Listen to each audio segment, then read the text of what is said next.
Анан кийин мен кичинекей кезимде ошо аябай кыялдан чоң мугалим болом деп кичинекей жанагындай оюнчуктарымды, мишкаларымды, куурчактарымды отургузуп алып ошолор менен жана мектеп ойночумун. Бир эмес бир нече жолу айтып кеттиңиз, жана өзүңүздүн методикаңыз гумандуу педагогика экен.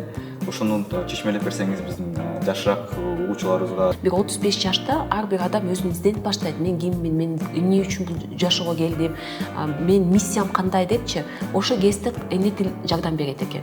Азыркы учурда мен деле дайыма айтам, бул эң маанилүү, эң керектүү, эң жоопкерчиликтүү кесип бул дүйнөдө бул мыкты ата эне болуу. Ошондуктан ар бир үй бүлөдө билимдин баалуулугу болуш керек, бирок билим берүү тармагында үй бүлө баалуулугу болуш керек. Ошондуктан деген пикирлеш болуу бул бирок деген эң биринчиден мен ошо аракеттештерди жаныма чакырат элем да. Салам достор, сиздер бүгүн биздин социалдык ишкерлик боюнча подкастыбыздасын. Бүгүн бизде конок, өзгөчө айым. Бул айым Insan Kids бала бакчалар тармагынын негиздөөчүсү, гумандуу аалам уюмунун негиздөөчүлөрүнүн бири болуп эсептелет жана 3 керемет баланын энеси болуп эсептелет экен. Бизде конокто Зарина экен. Саламатсызбы? Кош келипсиз биздин подкастка. Рахмат, саламатсыздарбы? Рахмат. Сизден бең эле башкы сурообуз. Бул сиздин биринчи биографияңызга токтолуп кетели дедик элек. Анан өзүңүз жөнүндө кененирээк маалымат айтып кетсеңиздер, сону туура көрөт элем. Саламатсыздарбы, урматтуу угармандар. Мен негизги кесип боюнча эл аралык соода адисимин. Мен Францияда, Швейцарияда окуумду бүтүрүп келгем. Кийинчерээк Москвада аспирантурада окудум. Азыркы учурда PhD изилдөөчүмүн. Бирок ошо изилдөөм мен педагогикада багытында жүрүп жатат. Анан бирок эң негизги мен ала турган билимди мен жетим балдар үчүн интернатта окуган болчумун. 9-класска чейин ошол жерде мен апам 40 жыл эмгектенген болчу. Анан кийин ошол жерде көп мындай жашоомдо алып жүргөн ишеним, баалуулуктарым ошо интернаттан алдым деп айтсам болот. Анан кийин дагы азыркы учурда мен жаңы эле ошо социалдык бир ишкерликке келдим. Мен үчүн бул жакшы тажрыйба болду, бирок ошо көп көйгөйлөр астында болгондуктан деле мен буну таштабайм. Азыр башыбызда, алдыбызда көп жаңы пландар турат. Кыскача ошондой. Аябай сонун. Сиз айттыңыз Францияда жана Швейцариянын Женева шаарында билим алып келдим дедиңиз. Ал кандай багытка арналган болчу да? Мен Франция өкмөтүнүн ошо стипендиясын алып, магистратурада окуп калгам 2 жыл Францияда. Андан кийин ошондой эле жанагындай студенттер алмашуу программасы менен ошо Швейцарияда да окуп калгам. Менин негизги кесип ошо эл аралык соода боюнча. Мен эл аралык соодадан сиз кантип педагогикага келдиңиз дагы? Анан кийин жөнөкөй эле педагогика эмес, бул гумандык педагогика. Ошол аябай кызыктуу болуп жатат да? Да, мен деген ошо 2013-жылы деген биз Москвадан жолдошубуз экөөбүз ошо кайтып келгенбиз Кыргызстанга. Ошо 2014-жылы биздин туңгуч кызыбыз төрөлдү. Ошо кезден баштап мен университетте сабак берип баштадым. Мен айтып кеткендей эле ошо интернатта окуп жүргөндө мен апам мугалим болчу, орус тилден жана орус адабияттан мугалим. Анан кийин мен кичинекей кезимде ошо аябай кыялдан чоң мугалим болом деп кичинекей жанагындай оюнчуктарымды, мишкаларымды, куурчактарымды отургузуп алып ошолор менен жана мектеп ойночумун. Бирок апам ошол шыгымды көрүп алып мага тыюу салган болчу, сен мугалим болбой эле кой деп. Эмне дегенде айлыгы аз. Бул жумуш деген аябай кыйын. Андан кийин өзүң деле көрүп атасың, мен ошо эртеменден баштап түнкүгө чейин иштеп атам. Мугалим болбой эле кой депчи. Бирок Кудайга шүгүр, мен ошо экономика аркылуу билим берүү тармагына келип калдым. Ошо 2014-жылдан баштап мен жогорку окуу жайларда мугалим болуп иштеп калдым. Салымбеков бизнес мектебинде сабак берип калдым. Кийинчерээк Мамлекет башкаруу академиясында сабак бердим. Андан кийин карап көрсөк, кийинчерээк өспүрүмдөр менен да иштешип көрсөм, эми чын айтсак, студенттер менен иштешүү бул кеч болуп калат экен. Студенттер деген бир биздин билим берүү системасына өткөндөн кийин бир аз ой жүрүктүсү дагы башкача болуп калат. Калыптанып калышат. Андан кийин эркин дагы ой пикирин айта албай, мындай ышылсы кеч болуп калат экен. Алар менен бир нерсени өзгөртүүгө кеч болуп калат экен. Кийинчерээк мен ошо өспүрүмдөр менен иштеп көрсөм, ошол жактан көрдүм.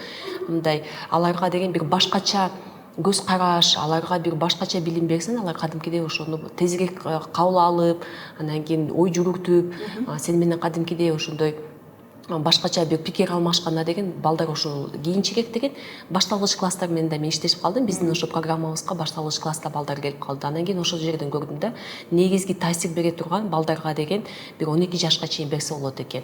Анан кийин мен дагы өзүм ошо билим берүү тармагында жүргөндүктөн, илим посттору менен аралашкандыктан ошо изилдөөлөрдү көп окуйм да. Анан кийин ошо изилдөөлөрдүн бири 2 жаштан 12 жашка чейин бул эң маанилүү курак, ар бир адамдын эң маанилүү курагы деп айтылгандыктан ошол жакта мен аябай кызыгып ошону изилдеп баштадым. Азыр толугу менен айта алам, чыныгы бул баланы деген ошо өмүр бою өз алдынча билим алгана, өз алдынча мындай жүргөнү, эркин болууга деген кадимкиде ошо 2 жаштан 12 жашка чейин бул курак таасир берет экен. Ошондуктан деген мен ошол жол менен башталгыч класстарга жана мектепке чейин ишкерликке келдим ошол жол менен. Андан кийин бирок азыркы изилдөм боюнча бул деген жанагындай айттым го, маанилүү 2 жаштан 12 жашка чейин бул эң маанилүү курак деп. Бирок андан дагы маанилүү бул нерсе бар экен, бул үй бүлөлүк педагогика, бул ата-энелик педагогика. Эмне дегенде ошо үйүнөн көргөн чымчык, шумкар ошо учканда баарын көрсөтөт деген. Бул эң негизги мектеп, эң негизги университет бул деген үй бүлөдөн башталат. Мен суроо берейин дедим эле, ошо сиз бир эмес бир нече жолу айтып кеттиңиз, жана өзүңүздүн методикаңыз гумандуу педагогика экен. Ошону чечмелеп берсеңиз биздин жашыраак угуучуларыбызга жана көп түшүнбөгөн адамдарга.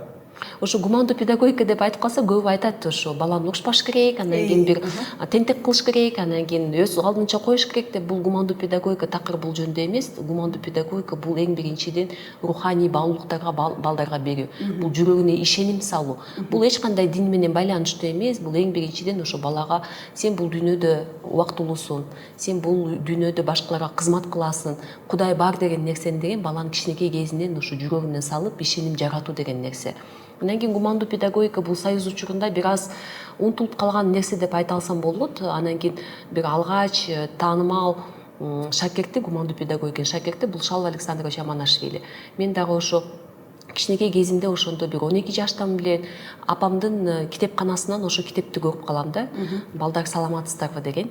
Ошо здравствуйте дети деген ошону бир сонун китеби болчу. Ошону окуп калып, анан кийин кийинчерээк ошо кызыгып жүрүп, өткөн жылы ошо Грузияда жогорку мектебин бүтүрүп аяктап келдим. Анан кийин байкап көрсөм, ошо бизде жогорку мектепти атайын ошо гумандуу педагогика окуган адистер болгону эле 28 адам бар экен. Кыргызстан боюнча ошо психологдор, гумандуу мугалимдер жана гумандуу психологдор болгону эле 28 адам экенбиз. Андан кийин ошо мен окуу бүткөндөн кийин алар менен баары менен байланышка чыгып, аларды деген ошо чогултуруп, ошо бир жолу жолугушуу өткөрүп, андан кийин ошо саналаштар менен, тарапташтар менен гумандуу алам деген бейөкмөт уюмун негиздедик да. Алардын арасында Мүгүл Өмүрзакова бар, биздин агай Сайдилканов агай, Оразали Сайдилканов бар, Бермет эжебиз бар, Майрам Акирова, дагы башкалар ошентип бизге кошулду да. Ушу биздин подкаст социалдык ишкерлик боюнча болгондуктан мен Бермет эжеге суроо берейин дедим эле да. Бермет эже, сиз эжебиздин айткан нуктуңуздар анан элге түшүндүрүп кетсеңиздер, эмне үчүн бул эженин кылып аткан иши социалдык ишкерликке жатат жана кайсындай жакшы жерлери бар, кайсыл жерлери окшош калат? Аябай сонун суроо. Себеби Зарина эже жасап жаткан иштердин баарысы бул чындап эле социалдык ишкердүүлүккө жатат. Себеби бизде көйгөйчү. Бул Советтер Союзу багын кулагандан кийин бизде баалуулуктар, өзүбүздүн салттарыбыз, кыргыз ким экенибиз, анан Россиянын Советтер коммунизмдин баалуулуктар баарысы аралашып кетип, бизде алмашып кеткен да. Анан ошондо бизде дагы туура эмес тарбия болуп калган же болбосо биз азыркы заман менен теңме-тең кете албай жатабыз. Зарина айым айткандай эле, бул үй бүлөлүк баалуулуктар менен чогуу баланы дагы туура тарбиялап, биздин Кыргызстан келечегин жакшыртуу. Себеби биз баалуулуктар, то есть көйгөйлөр бизде бул билим берүү болуп атат. Билим берүү, билим адистерди көбөйтүү. Ошо. Бул жакта мен эч кандай кемчиликтери бар деп ойлобойм да. Тескерисинче биз 28 адистен 2800 болушубуз керек азыр. Ар бир мугалим гумандуу мугалим болуш керек. туура. Анан кийин сиз айтып кеткендей эле бул деген социалдык ишкерликпи деп сурап калдыңыз го. Бул толугу менен социалдык ишкерлик деп ойлойм. Менин башыман өткөн нерсе, мен деле ошо жолдошума бул негизги инвестор болду, негизги демөкчү болду менин ошо долбоорума. Мен учурда ошо кыргыз тилдүү бала бакча кел ачабыз десек, жолдошум күлгөн болчу. Сен өзүң киргизлардан болуп алып, кыргызча жакшы билбей кайсысы кыргыз, кайсысы кыргыз тилдүү бала бакча депчи. Бирок деген мен ошо канча эл аралык тажрыйбамды чет өлкөлөрдөн алып келдим, мен ошол чактан билдим да. Бала деген кичинекей кезинен кайсы тилди билсе, ошо кийинчерээк чоңойгондо ошо элге кызмат кылат деп. Байкап көрсөңүздөр, азыр эми ачык сөз, балдарыбыз деген керек болсо айылда да кыргызча сүйлөбөй калды. Буну баары деген мына телефон таасир берген. Бул деген мультфильм аркылуу, кино аркылуу, оюн аркылуу биздин деген эне тилибизде жок болуп жатат да. Анан ошо балдарыбызды азыр ойлоп көрсөм, мына мен деле өзүм 40 жашка толуп атам, бир 35 жашта ар бир адам өзүн изденип баштайт. Мен киммин, мен эмне үчүн бул жашоого келдим, мен миссиям кандай депчи. Ошо кезде эне тил жардам берет экен.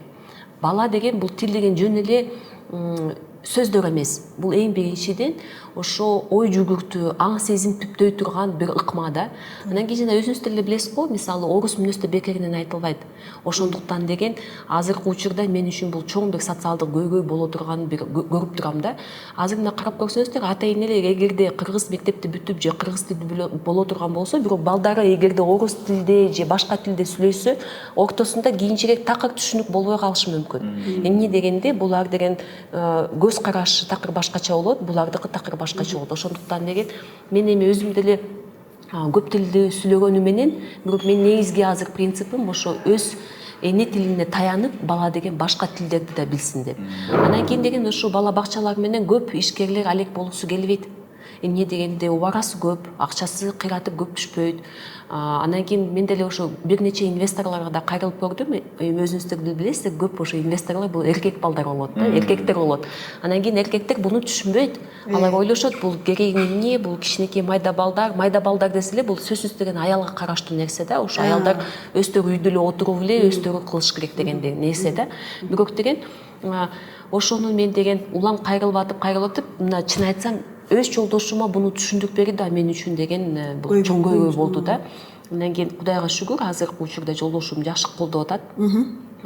Учурда мен ошо топтогон акчаларымды ошо бала бакчага негиздегенне кетирген болчумун. Өз машинамды сатканга туура келди. Дагы бир аз көйгөйлөр болду. Бирок деген бул ишти деген ошондой бир Кудайдан колдойт экенби, азыр иштерибиз кичинеден оңолуп баратат да. Сиз аябай туура айтып кеттиңиз. Биз өзүбүздүн тилибизди башка тил үйрөнөрдө биз өз тилибиз аркылуу үйрөнбөйбүз. Тилекке каршы биринчи орус тилди билишиң керек, андан кийин англисчени үйрөнсөң болот. Эгер кыргыз тилиндеги англисчени үйрөткөн курстар бар болсо, сыпаты төмөнүрөөк да, тилекке каршычы. Анан балдардын оюндарынан баштап бүт баары ушундай да. Анан сиздин кылып аткан ишиңиз аябай чоң, маанилүү иштердин бири экен. Сизге чоң таазим айтат элек. Сиздерден суроосу бар экен. Жок, менде суроо эмес, сиздин айтып кеткен сөздөрүңөргө бир кичине сын пикирим бар да, себеби мен өзүм кыргыз мектепти бүтүргөнмүн, кыргызча китептерди, биринчи китептерди Сынган кылычты окуганмын кыргыз тилинде, Жамиляны окуганмын кыргыз тилинде. Бунда да мени эч ким мажбурлаган, бул мен өзүмдүн ички дүйнөмдөгү түрткү болгон да. Эң сонун китепти тандап Сынган кылыч. Окуйлуучу деп окуганмын. Кыргыз тилинде мен ой жүгүртө аламын. Орус тилинде жакшы жүгүртө албаймын. Дагы англис тилинде да жакшы ой жүгүртө аламын. Сиз айтып кеттиңиз го телефондо депчи. Телефонду биз күнөөлөй албайбыз, себеби бизде мамлекет аркылуу, мамлекеттен макул же бизде башка инициаторлор жок.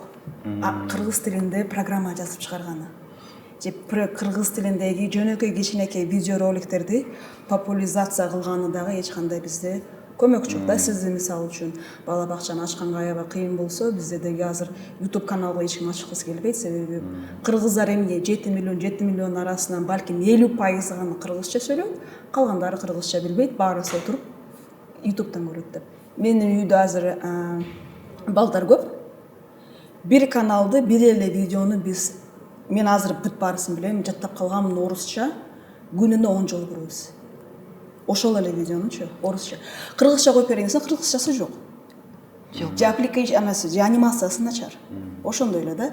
Мен бул жерде эч кимге сындаган жокмун, просто бизде кыргыз тилинде материалдар жетишсиз, макул материалдар. Туп-туура нерсени айтып кеттиңиздер. Биз деген балдарды күнөөнө албайбыз. Сен деген кыргызча сүйлөө, ана мажбурлап, аны сен эмне билбейсиң депчи, ана мажбурлап. Биз аларга эгерде шарт түзүп бере алсак, биз алардан талап кыла албайбыз. Эмне дегенде бала деген ошо айлана чөйрөсүндө эмнени көрөт, кайсы нерсе менен мындай дайыма алек болот, ошондо гана деген кыргызча сүйлөйт. Эми чын айтсак, кыргыз тили азыр илимдин тили эмес. Кызыктуу китептердин тили эмес. Кызыктуу кино, китептер жана мультфильмдердин тили эмес. Биз деген балдарыбызга ошо туура шарт түзүп берип, анан кийин талап кыла алабыз да. Ошо кыргызча бала биле кой депчи. Анан кийин өзүңүздөр деле ойлоп көрсөңүз, азыр деле балдар сурайт да, мен кыргыз тилди билиш үчүн кайсы кажети бар деп. Эмне үчүн мен кыргыз тилди билишим керек? Мен балам мисалы учурда ошондо сураган болчу. Апа, мен кыргыз тилди чоң ата менен сүйлөшүш үчүн эле керекпи депчи. Чын эле мындай айлана чөйрөсү, мисалы классташтары жана окуп жүргөн мектепте достору баары орусча сүйлөп атса, телефондо эле ошо орусча болуп атса, кыргызчанын кереги эмне бар деп ошо балдар деле өздөрү сурайт да. Ошондуктан деген биз деген эң биринчиден өзүбүз чоңдор, мугалимдер болобу, жана активисттер болобу, ошо өзүбүздөн башташыбыз керек. Эмне дегенде балдарды биз көп учурда өзүбүзгө ыңгайлаштырып алабыз. Ошо дагы авторитардуу педагогика деп ошону айтылат да. Гумандуу педагогика бул деген балдарга шарт түзүп берип, анан кийин талап кыласың деген ошондой нерсе. Бул эң биринчиден балдардын кызыкчылыгын коргоо деген. Мисалы деген ошондой эле карап көрсөңүздөр, бизге азыр ыңгайлуу. Орус тилинде программа түзүп, бир мекеме түзүп алып, англис тилинде материал көп деп, же орус тилинде материал көп деп ошондо биз түзүп алышыбыз мүмкүн. Бирок деген бул гумандуу педагогика бизге эме деп айтат, баланын кызыкчылыгын коргогула деп. Азыр балдарыбызга мен көрүп жатам, көбү деген ошондой эле кичинекей кезинен ошо өз эне тилин билип калса, кийинчерээк чоңойгондо бир инсандык сапаттарын калыптанууда бир көйгөйлөр болот депчи. Ошондуктан ар бир бала деген өз эне тилине таянып, анан кийин деген ошо башка тилдерди да билиш керек да. Менин балам жок, бирок көп балдарды билем да. Үйдө балдар толтура, бала бакча биздечи азырчы. Анан кыргызча сүйлөгөнгө аракет кылам, бирок себеби алар өздөрүнүн үйүндө кыргызча сүйлөгөндүктөн, алар кыргызча сүйлөсө кичинекей эле кыска жок оба, акцент менен жок оба. Анан бүгүн ошо сурап калышат, эмнеге, себеби балдар кичинекей кезинен баштап көп сүйлөп сурайт да, эмнеге кылышым керек, эмнеге себеби бар депчи. Мен жөнөкөй эле, мен уже аларга айта берип, себептерден уже куру калдым да, анан айттым. Элестеткиле дедим, эртең силер башка мамлекетке барып калып, орустар сүйлөгөндөр болсо, башка тилде сүйлөгөндөр болсо, силер кыргызча сүйлөсөң эч ким түшүнө албай калат депчи. Бул типа силердин сырдуу тилиңер болуп калат депчи. Кызыктуу болду балдарга. Аябай жакшы экен андай. Эгер биз кыргызча билсек, анан канча жашта ошо айткан балдар? 7-8. Мен дагы ошо улам издеп аткам да, кандай бир балдарыма мотивация берсемби депчи. Анан кийинчерээк бир сиз айткандай эле бир ыкмага келдим да. Балдарга ошо түшүндүрүп берүү бир жолу бар да. Кыргыз тили бул илгерки тилдердин бири. Ошондуктан ар бир дүйнөдө кайсы тилдер бар, бир деген анын көбү менен байланышы бар экен. Мына карап көрсөңүздөр, ошол эле француз тилде ала турган болсок, ы бар. Pauvre petit pêcheur prend patience pour voir plusieurs деп окшош кетет да, бир аз кыргызча, же казакчага окшош. ЖСЖ, ЖВСЖ деген. Анан кийин ошондой эле кыргыз тилди биле турган болсо, көп тил менен сен деген азыртан эле баштап байланыш болот деп. Мисалы, ошол эле кыргыз тилинин негизинде араб тилди үйрөнүү бул абдан бачым болот. Ошондой эле англис тилди. Сиздер билесиздер болушуңуз керек, корей тили менен жапон тили биздин кыргыз тилинин грамматикасына окшош да. Алар эки тиш менен сүйлөйт да. Келип калды, жазап жатат деп, ошол эле жапон тилинде деле алар эки тиш менен сүйлөшөт. Ошондуктан деген биз деле айткандай эле азыр окуу куралдар жок болуп атпайбы? Сен англис тилди үйрөнөдөн сен сөзсүз орус тилди билип, анан кийин англис тилди үйрөнөсүң. Кыргызча, орусча деген түзмө-түз жок дегендейчи. Англисче, кыргызча же жапон кыргызча деген жок болуп атпайбы? Ошо түзмө-түз деген сөздүктөр түзүлгөн, окуу куралдар түзүлгөн жок болуп жатат да. Бул дагы биздин чоңдордун күнөөбүз болуп жатат да балдардын алдында. Кээде сурап калат, менденчи бир метежеге келип, англис үйрөтпөйсүңөр дейт. Анан айтам, кайсы тилде мектепте баргансыңар дейм. Орус десе отказ берем. Сразу жок дейм. Кыргыз болсо, кел анда мен сага үйрөтөм. Себеби кыргызча, англисче үйрөнүш оңоюраак болот депчи. Тез үйрөнүп кетишет. бир айга жетпей алар уже окуп анан кийин сүйлөмдөрдү туура уже баштайт да, кура баштайт. Аябай кыргыз тили жобо азыр болуп бизде коомчулукта болуп жаткан бир көйгөйлөрдүн бири, бирок сиздин ошол гумандуулук, ошо педагогикаңыз 28 ошол айттыңыз го, адистер бар экен деп, анан өзүңүз жаңы түзгөн эмгек өкмөттүк уюмдар менен кантип ушул көйгөйлөрдү сиз көтөрүп чыгып башка мугалимдерге жеткизейин деген пландарыңыз бар? Бизде жакында ошо 19 апрелде чоң эл аралык форум өттү гумандуу педагогика боюнча. Акта деген Беларусьтан, Орусиядан, Грузиядан катышкан адистер да болду. Ошо келген 350 адистер келди ошо биздин иш чарабызга. Бул деген ошо форум бир мындай толкунду көтөрүү деген максат болчу. Бирок андан кийин бизде ошо бир нече иш чаралар каралган. Анын ичинде мисалы мини MBA мугалимдер үчүн азыркы учурда билесиздер, азыр мугалимдердин адискөйлүгү төмөндөп баратат, өзгөчө кыргыз тилдүү мугалимдердинчи. Мен буну деген ошондой эле сиз айткандай материал жетишсиздикке байлайм да. Азыр мына карасаңыздар, мен англис тилде деген кайсы бир ыкманы алам десем, канчадыр бир материалдар чыгат. Орус тилинде деле ошо YouTube ачсак Шалва Аманашвилинин видеолору көп да. Бирок деген ошо кыргыз тилинде материал жетишпегендиктен биздин деген ошо мугалимдердин адискөйлүгү төмөндөп баратат да. Мен ошо көз карашы, мен дагы ошо байкаган нерсем да. Андан кийин бизде ошо гумандуу алам деп түзгөн уюмубуз эң негизги нерсе бул кыргыз тилинде гумандуу педагогиканын идеяларын Кыргызстанда таратуу деген нерсе болуп жатат да. Андан кийин китептерди которуу, видеолорду мүмкүн түзүп, видео сабактарды кылуу. Андан кийин бизде эң биринчи азыркы учурда ошо мини MBA мугалимдер, жаш адистер үчүн биз ошондой эле педагогикада окуп жаткан адистерди 3 айлык курска алып туруп, акысыз болобу же мындай төлөмү аз каралган болобу, ошондой деген гумандуу педагогика терең үйрөтүп, дагы башка ыкмаларды үйрөтүп, андан кийин бир мектептерге жумушка орношуу деген бир максат кылып атабыз. Бирок кыргыз тилдүү айтып кетип атасыз, анан бизде региондордо көрүп калса, сиздердин ошол уюмуңузга кантип келише алат да, анан маалыматтарды кантип чогулта алат, себеби бизде мындай тенденция бар да, Бишкектечи көп нерсе Бишкекте болот, Бишкекте калып калат. Региондору деп жазышат, бирок региондорго бир эле күнгө барып бүттү деп коет. А так региондор менен биз эгер балдарыбыздын көбү, өспүрүмдөрдүн көбү бизде региондордон келип жатат. Өзүм мен региондон болгон. Бизге аз келишүү. Туптуура айтасыздар, бул деген Бишкек болгон эле мүмкүн 10% биздин калкыбызды түзө турган, бирок 90% деген ошо региондордон болгондуктан мен ар бир кесиптешиме кайрыла кетейин деп турам. Биздин Instagram баракчабыз гумандуу алам дегенге ошо кирип, ошол жактан катталып, ошол жерден маалымат алсаңыздар болот. Биз деген 28 пикирлеш, саналаш болгондук менен биз баарыбыз эле кадимкидей мугалимбиз. Бизде деген абдан көп ресурстарыбыз жок да, ошондуктан сизге дагы ошо гумандуу педагогиканын идеялары жакын болсо, сиз ошол жөнүндө көбүрөөк тереңирээк маалымат алам десеңиз, келгиле окугула. Мүмкүн ар бир мектепте ошо идеяларды жайылтканда бизге жардам бересиздер. Сиз дагы ошол Бул жерге сиздин баракчаларыңызды белгилеп коелу. Бул жакта гумандуу алам жана Макензарина деп. Анан мындай суроо жаралып атат да, ар бир кишинин кылган иши бар, анын кылган иши алып келген бир инкам деп коет го, англис тилинде. Натыйжасына эмнеге алып келет? Ошол сиздин кылып аткан демилгелериңиздер, жумуштарыңыздын бүгүн кандай түшүмүн чогултуп атасыздар, кандай жакшы өзгөрүүлөр болуп атат, ушул жөнүндө айтып кетсеңиздер. Биз деген мисалы бала бакчанын негизинде айта турган болсок, биз тыкыз ата эне менен биринчиден иштешебиз. Бизде деген ошо келишимде дагы көп айтабыз да, биз силерге жардамчы катары келип жатабыз деп. Бул эч кандай балдарыңызды 8-тен 5ке чейин таштап койгон уюм эмес деп. Бул эң биринчиден биз сиздин балдарыңызды ошондой бир потенциалын жогорулатып, ага мындай көмөк болуп, андан кийин эң биринчиден ошо үй бүлөгө көмөк болобуз деп ошондой бир келишим түзөбүз да ата эне менен. Андан кийин биздин ошо программабыз үй бүлөлүк баалуулуктун негизинде түзүлгөн болчу. Биринчиден мисалы кандай дей турган болсок, мисалы бала келгенде жанагындай шкафчиктер болот эмеспи? Шкафчиктерге самолет, анан кийин Союзда бирдемкелерди илбейбиз. Аяка деген үй бүлөсүнүн сүрөтүн илебиз да. Ошо ата энеси менен бактылуу кучакташып жатканда ошондой үй бүлө толук үй бүлөсүнүн сүрөтүн чаптайбыз да.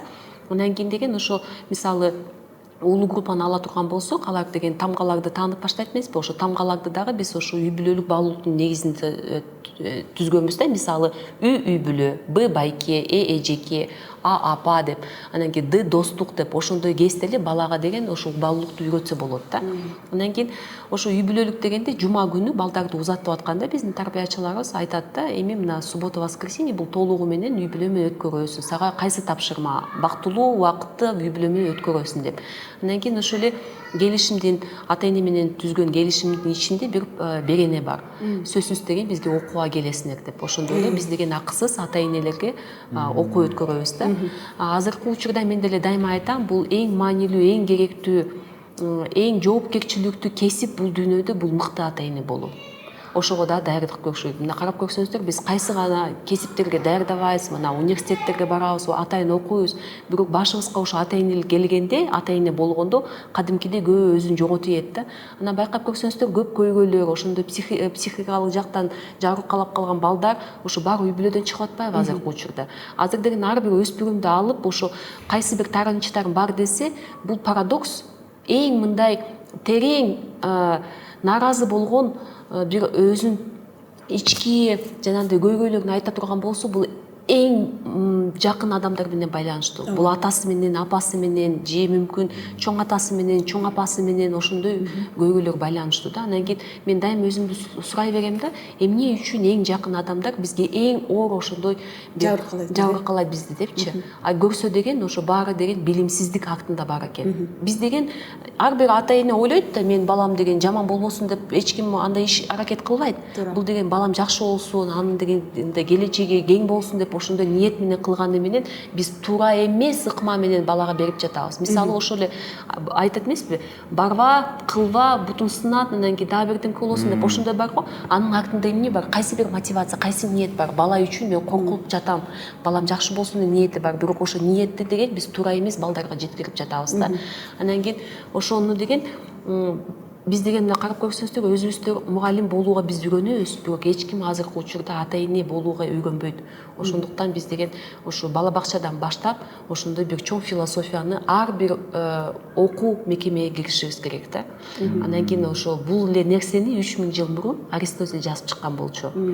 Билим берүү тармагы эң биринчиден ата энеден башталат деп. Байкап көрсөңүздөр, мына 7 жашка бала толуп, анан өмүрүндө биринчи жолу мугалимди көрүп жатат. Бирок 7 жыл буга чейин бул ата энелердин алдында окуп жүргөндө, бул деген өзгөчө үй бүлөлүк институтунда окуп келген бала. Анан кийин кээде мен байкайм, ата энелер келип ошо мугалимдерге нааразы болот эмеспи? Балам 2ге окуп атат, анан 3ге окуп атат, анан бирдемке кылбайсыңар, анан кайсы репетицияларды чакырышым керек депчи. Мен дайыма өзүмдү сурайм, 7 жыл бала китеп көрбөгөн үй бүлөдө кантип эле ал деген ошо билимге умтулсун деп. Ошондуктан ар бир үй бүлөдө билимдин баалуулугу болуш керек, бирок билим берүү тармагында үй бүлө баалуулугу болуш керек. Туура, туура. Сизге мен ойлойм, сиздин чогуу пикирлештериңиздер, бир максатты аркалаган башка жөнөкөй эле жарандарыбыз бар. Жана сиздер менен кантип байланышып, кантип жардам берип же жардам алса болот, ошону айтып кетсеңиздер. Сиз айткандай эле бул жакта баракчамды белгилеп коелук, ошо катталып койсоңуздар болот. Бирок эң негизги нерсе ошо көбү деген баракчамды карап жүрүп, анан кийин кээде жеке билдирмелер жазайт да, Зернеже ошо сиз айтып жүргөн сөздөрүңүзгө мен да толугу менен кошулам деп. Кошулганы бул бир, мен деле дайыма ойлойм да, пикирлеш болуу бул бир нерсе, бул эң жеңил нерсе. Бирок деген аракеттеш болсо, сен менен бир ишти алып бара турган болсо, бул деген жардамы көбүрөөк болот деп. Ошондуктан деген пикирлеш болуу бул бир, бирок деген эң биринчиден мен ошо аракеттештерди жаныма чакырат элем да. Ошо иштермандарды, иштерин барып жасай турган адамдарды чакырып, да, бизди колдоп ошондой эле. Мен деле азыр түшүнүп турам. Бала бакчабыз кичинекей, жанагындай үй бүлөлүк эле бала бакча, бирок деген мен өзүм жеке инвестицияларым жеткен ошол эле бала бакча болду. Бирок деген кеңейтип, аны деген кадимкиде тармак кылып, ар бир айылда же бир ар бир региондо ача турган болсок, ошондой эле демөкчүлөр керек болот, ошондой эле пикирлештер, санаалаштар керек болот да. Ошондуктан бул идеялар сиздерге жакын болсо, келгиле ошол нерсени чогуу ашыралы. Бул деген кадимкидей жанагындай ачык акционердик бир коом түзсөк болот, же жанагындай бир жаамат менен уюм кылып туруп ошо таратсак болот да. Мен де ошол оюма келди, себеби иш өтө зор, чоң.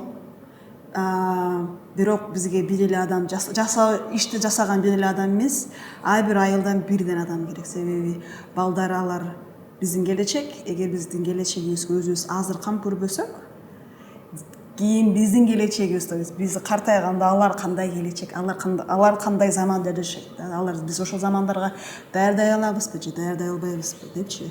Гумандуу педагогикада мындай нерсе бар да, чочун бала деген жок депчи. Ар бир бала, менин жанымда жүргөн бала, көчөдө басып бараткан бала, автобуста отурган бала керек болсо менин балам да. Эмне дегенде менин балам, өзүм жеке балам чоңойтурган болсо, ал кайсы чөйрөдө өсөт деген ошондо суроону бериш керек.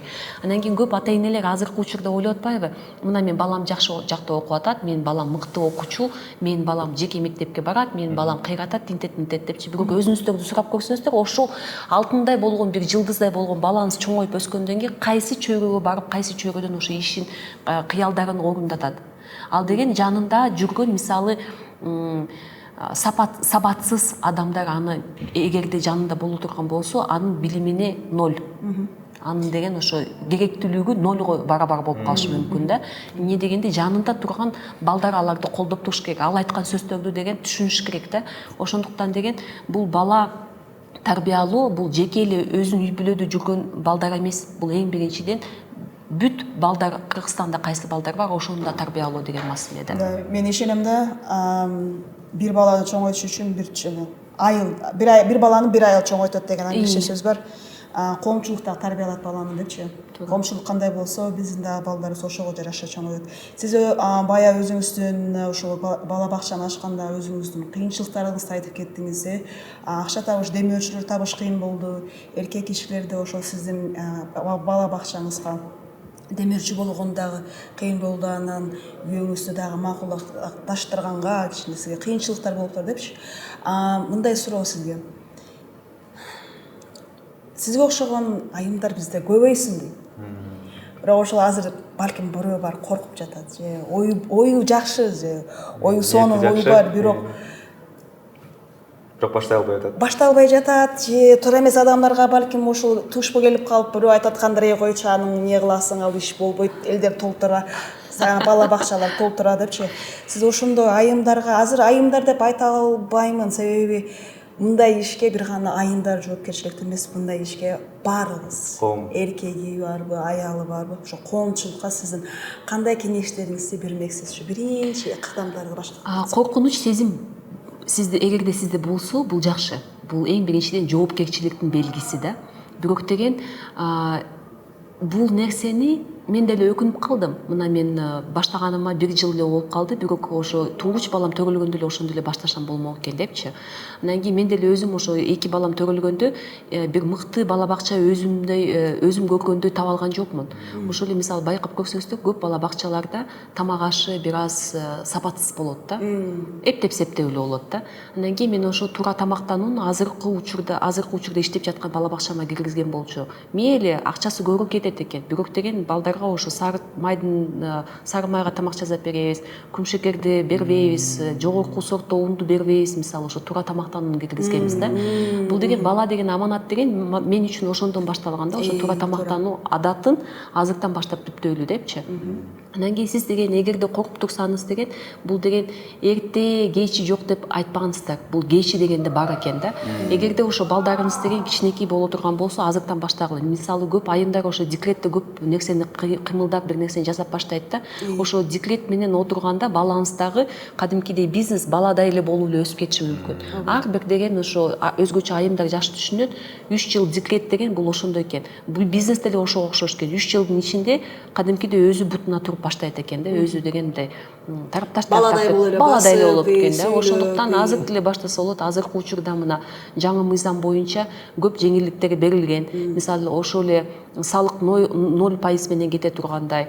Азыр деген сиз лицензия алам десеңиз, лицензияны жоюп салганда, бала бакчаны ачам десеңиз, көп учурда деген ошо санэпидемстанциядан колдоо көрөсүздөр, жанагындай өзгөчө кырдаал министрлигинен дагы жакшы бир жеңилдетүүлөр бар да. Азыр деген насыялар дагы берилип жатат, бирок насыялардын дагы бир аз беренелери туура эмес каралыптыр. Мисалы ошол эле мугалимде көп учурда жанагындай залогко бере турган мүлкү жок да. Ошолор дагы өкмөт карап берсе жакшы болот эле да. Бирок эң негизги нерсе, ошо мен деле ошого толугу менен ишенем, бул деген билим издеген, өзгөчө билимге шарт түзүп бере турган адамдарды Кудай да колдойт экен, Аллам колдойт экен. Ошондуктан эч коркпогула, кичинекей үйүңөрдө дагы болсо дагы, мына мага окшоп, мен деген учурда мугалим болуп жүргөндө мамлекеттик ипотекалык компания аркылуу үй алган болчумун. Бирок деген ошо үйдөн деген биз көчүп кетип, батирге ижарага алып туруп, ошо үйдү деген толугу менен бала бакчага айландырдык да. Анан кийин мүмкүн сизде дагы ошондой үй болсо, ошо кичинекей бир бөлүмдөн деле баштаса болот. Мини сад деген деле нерсе бар. Балдар жарым күнгө келип, жалаң эле ошондой окуу программасына келип, анан кийин үйдөн тамагын жеп, ошо түшкү уйкусун ошактан эметет да. Ошондон баштагыла. Сон сиздин айткан үгүтүңүз бул бир гана айымдарга эмес, бул эркектерге дагы. Ошону айта кетейин, себеби баланы аял менен эркек иши көрөт. Ошондуктан Бул жакта айымдарга айтып кетпедим мен, бирок деген айым ар бир үй бүлөнүн бир жетекчиси, башы болот да, бул эркектер. Эркектер деген ошондой эле колдоп берсе болот. Эмне дегенде, бул жөнөкөй эле ишкерлик эмес, бул акча табуу эмес да, бул эң биринчиден сиздин балаңыз туура тарбияланат деген ошондой бир максат коюңуздар. Анан кийин көп учурда ошо ишкерлик акча табуу деп эле айтышат го. Бирок деген бул ишкерликке келбейт. Сиз деген өзүңүздөр эле ойлоп көрсөңүз, бул дүйнөдөн кайткандан кийин сизден кийин сиз үчүн дуа кыла турган кайсы нерселерди калтырып кетем деп. Ошондой эле макул балаңыз калат экен. Жана Чыңгыз Айтматовдун цитатасын айта кетсек, бул эң чоң жакшылык башкаларга кылуу. Бул деген үй бүлөдө туура баланы тарбиялоо экен. Анан кийин деген мен көп учурда ошо мисалында келтирем. Канчалык бала деген туура тарбия көрсө үй бүлөдө, ошончо ата энесин да атын чыгарат. Кээ бирлерде деген ошондой бир карапайым адамдардын дагы атын көтөргөн балдар да болду да. Ошо мисалы тарбиясына, окуусуна акчасын жумшаган үй бүлөлөр да болуп, балдарын Америкага чейин, Гарвардга чейин окуп келген үй бүлөлөр да бар да. Ошондой кандай бир жакшы мөмөлүү бир натыйжаларды алды деп толугу менен айта алам да. Ошондуктан мен толугу менен ишенем, бул билимге салып, бул эң маанилүү инвестиция, бул эң көп алып келе турган акча дагы болот. Бул деген материалдык эмес баалуулуктарды алып келиши мүмкүн да. Альберт Эйнштейн айткан го, бир аял келип сураптыр. Уккан болушуңар керек. Мен баламды качан уже тарбиялай башташым керек, сизге окшоп акылдуу болсун десе, балаңар канча болду десе, уже төрөлгөн бала экен. Анан силер уже кечиктиңер дейт. Баланы уже курсакта эле тарбиялай башташ керек депчи. Обасы, мен сизге туура кошулам, биздин келечегибиз да, бул бир гана ата эне үй бүлө бул өзүнчө бир кичинекей мамлекет. Андан чоңу биздин мамлекет да, биздин мамлекетибиздин келечеги, үй бүлөнүн келечеги бул балага туура тарбия берип, жана аларга туура жөндөмдөрдү көрсөтүү. Бүгүнкү маегибизге чоң рахмат. Аябай мен үчүн аябай кызыктуу болду, сиздер үчүн да кызыктуу болду деп ойлоймун. Тынчтык мырза. Келгениңиздерге чоң рахмат. Аябай кызыктуу подкаст болду деп ишенем. Жана көрөрмандарга айтып кетчү нерсе, жөн гана бизнес кыла бербей, алып сатып, жумуш ишкерлик менен алектенбей, чыгарат элек сиздерди коомдогу бар көйгөйлөрдү чечип, социалдык ишкерлердин арасына кириңиздер. Рахмат. Рахмат.